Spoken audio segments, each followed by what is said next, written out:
Bismillahirrahmanirrahim. Assalamualaikum warahmatullahi wabarakatuh. Bagaimana kabar anak-anakku semua? Semoga selalu dalam lindungan Allah dan senantiasa diberikan kesehatan. Kembali lagi dalam mata pelajaran Al-Quran Hadis kelas 10. Kali ini kita akan melanjutkan bab 5. Ya, kita memasuki bagian ketiga, yakni masih mengupas tema tentang kebenaran Al-Quran pada semua aspek kehidupan. Oke, sebelum kita lanjutkan materi, ya, alangkah baiknya kita melakukan review terlebih dahulu berkaitan dengan materi yang minggu kemarin. Oke, masih ingatkah materi minggu yang lalu? Nah, di sini saya ingin mengutarakan dua pertanyaan untuk anak-anakku semua. Yang pertama, jelaskan apa yang dimaksud dengan akhlak, serta sebutkan salah satu contoh ayat yang menerangkan tentang akhlak. Baik, oke, saya beri waktu 5 detik ya untuk menjawab. 5, 4, 3, 2, 1. Ya, akhlak itu berasal dari kata khuluq. Ya, akhlak itu mufradnya adalah khuluq, ya, yang artinya adalah perilaku atau moral, atau dalam bahasa Indonesia bisa disebut juga dengan etika. Nah, jadi akhlak ini sebagai cerminan diri seseorang, ya.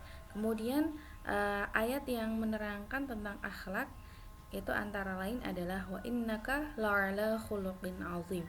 Jadi pada diri Nabilah, ya, sesungguhnya dirimu itu memiliki akhlak yang mulia. Maksudnya dirimu di situ adalah Nabi Muhammad. Nah, itu ayat yang menerangkan tentang akhlak.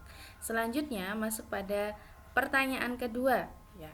Al-Quran merupakan sumber hukum pertama dan utama dalam Islam. Coba uraikan contoh-contoh hukum yang termaktub dalam Al-Quran.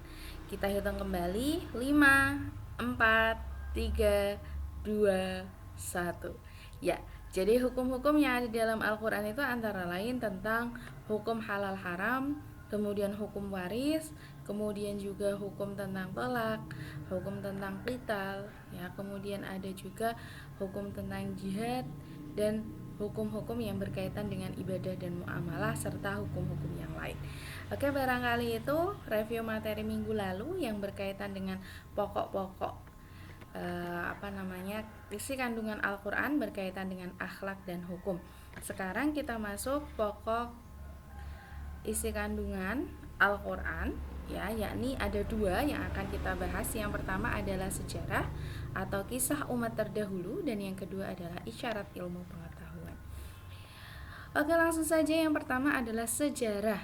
Nah, ini mohon maaf ya, ada kesalahan tulis atau typo di situ. Nah, sejarah atau kisah umat terdahulu ini banyak digambarkan di dalam Al-Quran. Siapa saja sih Bu yang digambarkan dalam Al-Quran tersebut? Nah, sejarah atau umat terdahulu yang digambarkan di dalam Al-Quran itu bisa berupa umat yang taat maupun yang sebaliknya, yakni umat yang zalim. Nah, terus tujuannya apa Bu sampai harus ada umat yang zalim itu digambarkan pula dalam Al-Quran, dan juga orang yang taat juga digambarkan dalam Al-Quran?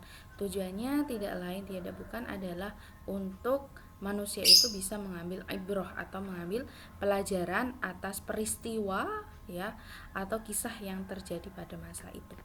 Nah, ini sebagaimana yang termaktub dalam Quran surah Yusuf ayat 111. Ya, jadi tujuannya li'ibratul liulil albab. Ya, jadi untuk diambil ibrah bagi ulil albab, orang yang menggunakan akal pikirannya. Kemudian contoh sejarah, ya, sejarah yang diabadikan dalam Al-Quran itu contohnya apa saja? Nah, antara lain ada Fathu Makkah, inna fatahna laka fatham mubina, itu antara lain. Kemudian tentang sejarah peperangan dengan bangsa Romawi, ini yang termaktub dalam Quran surah Ar-Rum. Kemudian ada juga kisah para nabi, ya, para nabi banyak sekali, ya. Ada kisah Nabi Yusuf, ada kisah Nabi Nuh, dan lain sebagainya. Dan juga para kaum yang menentangnya. Jadi ada kaum Ad, kaum Tsamud, itu antara lain mereka kaum-kaum yang menentang para nabi. Ya, atau kalau dalam berkaitan dengan Nabi Muhammad berarti kaum kafir Quraisy. Nah, itu sekelumit berkaitan dengan sejarah.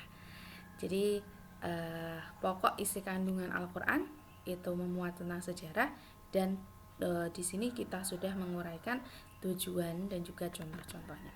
Berikutnya kita masuk pada isyarat ilmu pengetahuan. Jadi pokok isi kandungan Al-Quran itu adalah memuat tentang ilmu pengetahuan.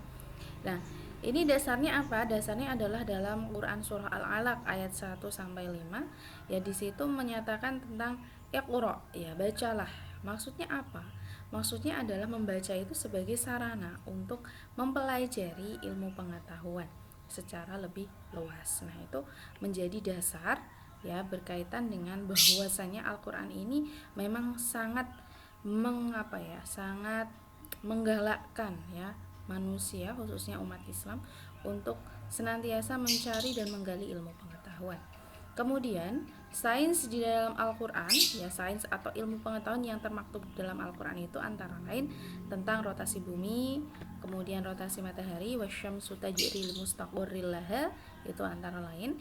Ada pula proses terjadinya hujan, ada tentang sidik jari manusia, kemudian ada juga bertemunya dua lautan, ya, dan lain-lain. Nah, nanti silahkan kalian bisa menggali lebih jauh ya ilmu pengetahuan apa saja sih yang sudah digambarkan di dalam Al-Quran, dan sekarang dilakukan pengembangan-pengembangan berkaitan dengan hal tersebut.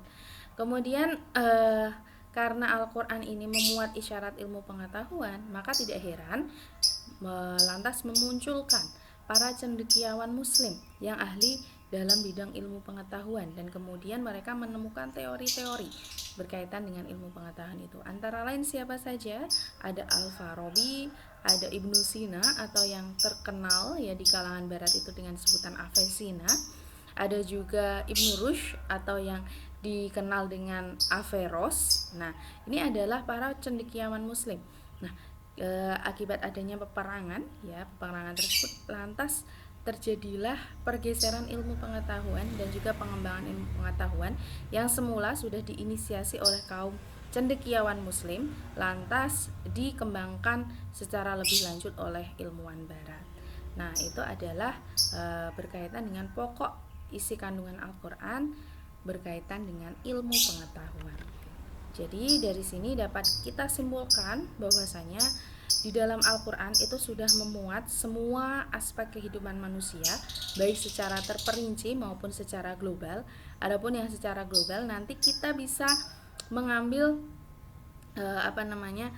penjelasan secara lebih jauh di dalam hadis Nabi ya. Dan aspek-aspek yang terkandung meliputi akidah, ibadah, muamalah, akhlak, hukum, sejarah, dan juga ilmu pengetahuan. Dan di sini tujuannya apa sih? Tujuannya adalah agar dapat menjadi petunjuk maupun menjadi acuan bagi semua umat manusia, terkhusus adalah umat Islam. Jadi semua aspek kandungan Al-Quran itu tiada lain adalah untuk menjadi petunjuk atau menjadi ibrah atau menjadi pula dasar-dasar acuan bagi umat manusia dalam menjalani kehidupan ya, agar nantinya bisa selamat dunia dan akhirat. Nah, sebagaimana tujuan dasar dari diturunkannya Al-Quran. Oke, barangkali itu materi kali ini.